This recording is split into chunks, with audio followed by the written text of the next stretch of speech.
And Martin Luther King said, the ultimate nature of a man is not where he stands at moments of comfort and convenience, but where he stands at times of challenge and controversy. In the last 4 years of the Jonathan administration, I was the most demonized person. I was the public enemy number one. And there are two gentlemen seated here. Certain decisions are taken in a very rare cycle. The President, the Vice President, the Senate President, and the Speaker of the House of Representatives. In one of such contexts, former President Goodluck Ebele Jonathan DCFR, with whom we have shared the sword and have now recalibrated our relationship, was mooting the idea of removing this Borno governor. And Aminu Waziri Tambua, the then Speaker of the House of Representatives, had the courage to tell the President that, Your Excellency, you don't have the power to remove an elected council.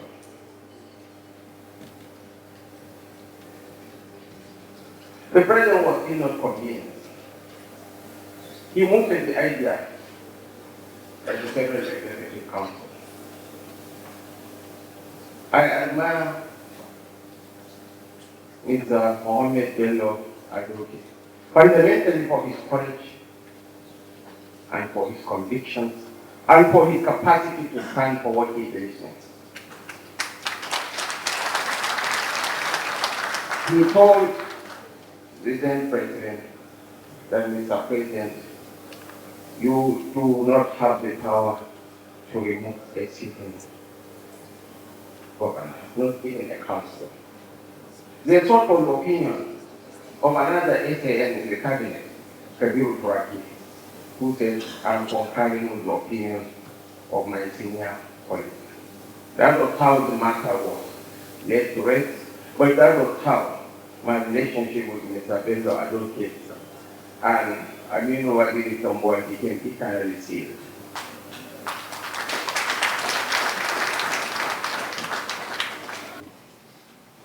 The Attorney General of the Federation, ably represented by the Solicitor General and Permanent Secretary of the Ministry, Mrs. Beatrice J.B. Akbar, I prefer to call it Beatrice. This is how we know that it's called Beatrice J.B. Akbar. The Ambassador of Italy to Nigeria, His Excellency Stefano De Leo, the game changer. Is he still around? No, the game changer has left. But the empire terrible of the Nigerian governance law, hate him, love him, but you can't ignore him. Nasiru Ahmed El-Rufai, former governor of Kaduna, and the tire-speaking leader of the Concordia movement, Dr. Rabiu Musa Concordia. When are we celebrating their 70th birthday? Because we are doing that celebration.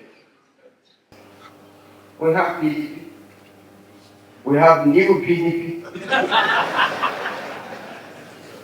We have the coalition as represented by my elder brother, Malam.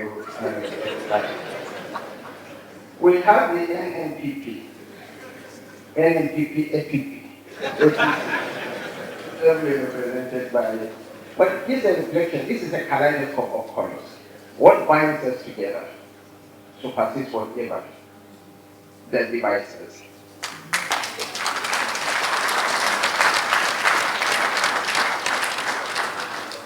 Former IGP and the broker is a PDP man. So also is so. Well, okay, let me just package to PDP. We are all one. Nigeria has endured the silence of too many who left public service with their stories still in the vaults of memory. Our public service is a territory governed by silence. There is silence to preserve relationships.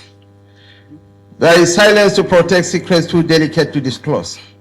And there is silence for memories we would rather forget. As a generation of leaders, we must summon the courage to document our journeys. Our host today, my friend, my brother, Mohammed Bello Adoke, is a stranger to neither storytelling nor public scrutiny. He is, first and foremost, a lawyer, and a very prominent erudite lawyer for that matter. His new book, OPL 245, The Inside Story of the 1.3 billion oil block, is a recollection of events that still stir debate. These debates unfold in boardrooms and newsrooms. They echo through political cycles and around dinner tables. In his own words, he was blooded but unbowed. This is a sentiment familiar to anyone who has walked the corridors of power in this country. So I must say this without equivocation. Each of us who has had the privilege of serving this country owes the people an account of our stewardship. Our stories are not ours alone. They belong to the nation. They belong to history.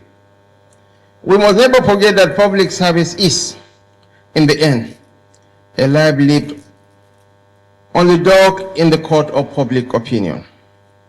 Your Excellencies, distinguished ladies and gentlemen, there is no doubt that those named in this book will tell their own side of the story.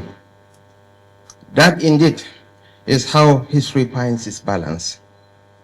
Every witness must speak. Every accused person must speak. Every participant must speak.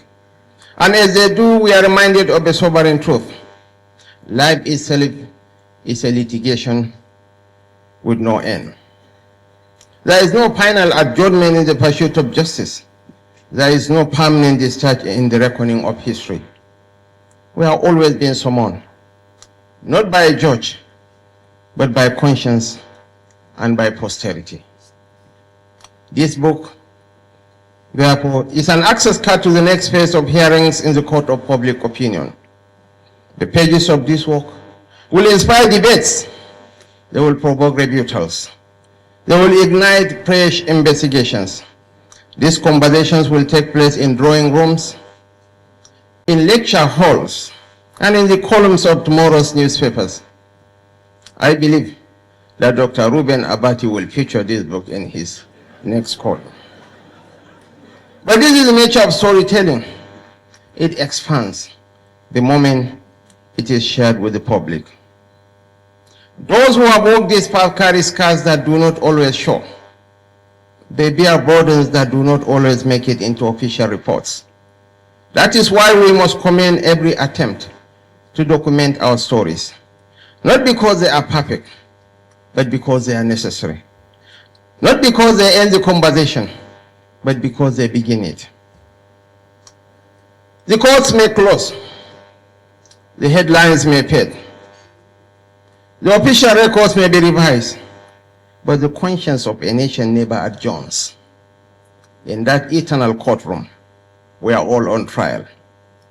Not only for what we did, but for what we dare to remember, for what we dare to reveal, and for what we dare to pass on.